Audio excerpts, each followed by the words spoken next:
Hello everyone, I'm going to show you first the very basic explanation of the difference between an A pose and a dynamic pose.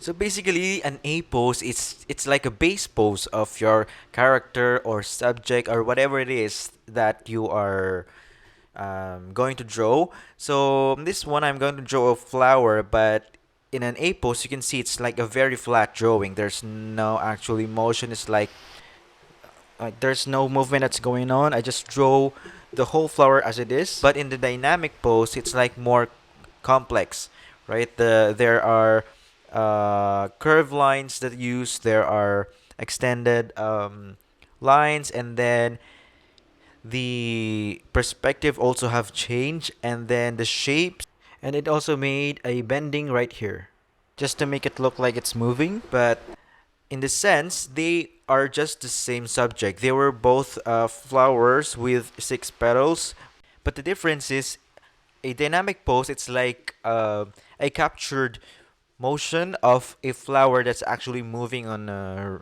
real scenario that's like blowing by the wind. It's like you are capturing an actual motion, so it will help you to bring more life to your drawing. In this breakdown, I will show you what's going on behind the drawings. So every drawing has a skeleton, and then you can see in the A pose that it's just like a very straight lines. It's like a flat view. But in the dynamic pose, you can see that all that lines were bending and curving, and it has a different angle, that affects that all skeleton lines. Now here I'm going to mark the perspective guides in the A pose. As you can see, it's just flat. But in the dynamic pose, the perspective is distorted. And now that we see that the perspective has changed, I also have to adjust the angle of the drawing, so you can see that it looks like more realistic because I'm now able to show the other angles of the drawing. In this dynamic pose, I try to create this shapes that it looks like 3D because I rotated the angle of the flower.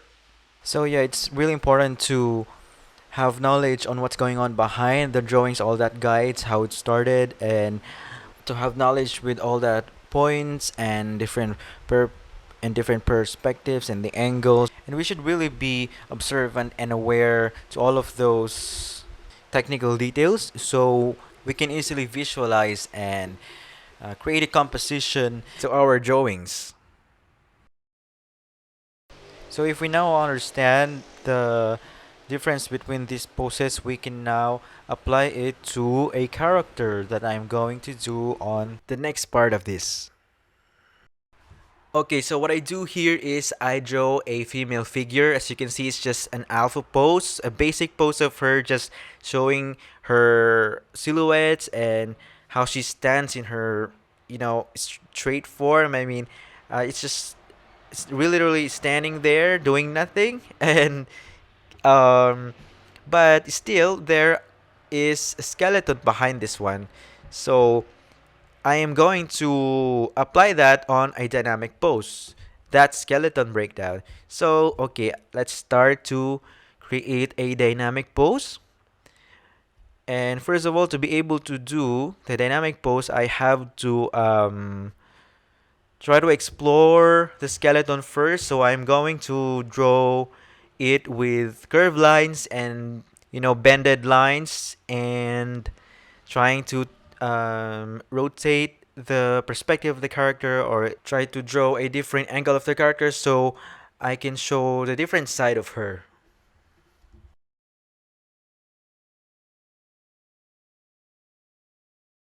Okay, so now that it's done, what I did is I just tried to twist her hips a little bit and then make her left hand closer to the camera, and I just tried to tilt her head a little bit just to make her hair in this shape that looks like she flips it. And then now I am going to do is I'm going to apply the silhouettes or the anatomy in my art style. and let's see if it's going to work, because in reality, even though I created a skeleton base and I really think that it's really cool, but in the end, when I apply the anatomy in my art style, it looks like so distorted, and it looks horrible. So it's very important to be open on trying to explore other poses when the skeleton base doesn't work with your art style.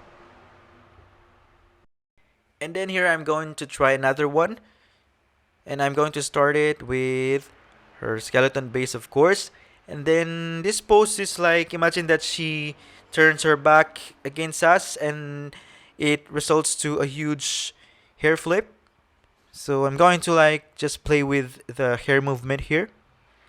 And the next is I am going to interpret this in the silhouettes and try to make her work with my anatomy art style.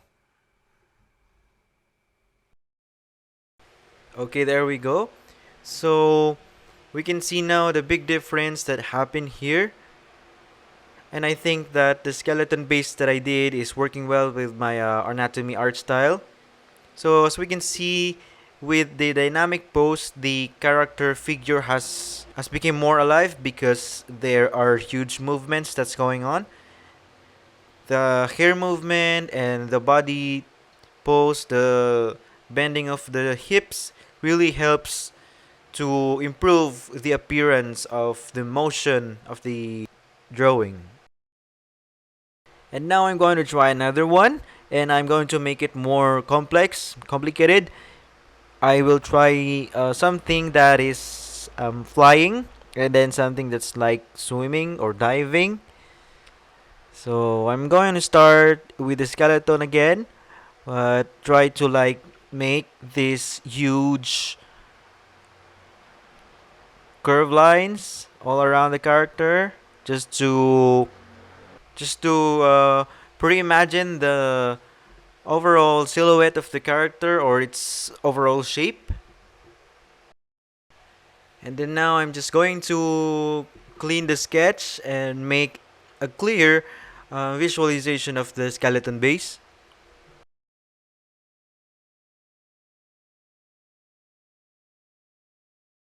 And then I will now start to apply my art style in the anatomy and try if this skeleton base will work on my art style. Okay, so we are done with this. So just always remember, the most important thing is the skeleton base. You should know where to locate your poses and tweaks that you are going to do. So now I'm going to do is I will draw a full drawing with this diving pose, so you can see the whole process from start to how it ends.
Okay, that's all of it, everyone. Thank you so much for watching. I hope you enjoy and learned something today. Just always remember, if you are going to draw a dynamic pose, just first thing you need to do is to think of an activity that will show a huge motion or a flow of the character, and then try to do a rough sketch of the skeleton base, and then try to incorporate your anatomy art style in it. And then if it succeeded, then it's time for you to color it.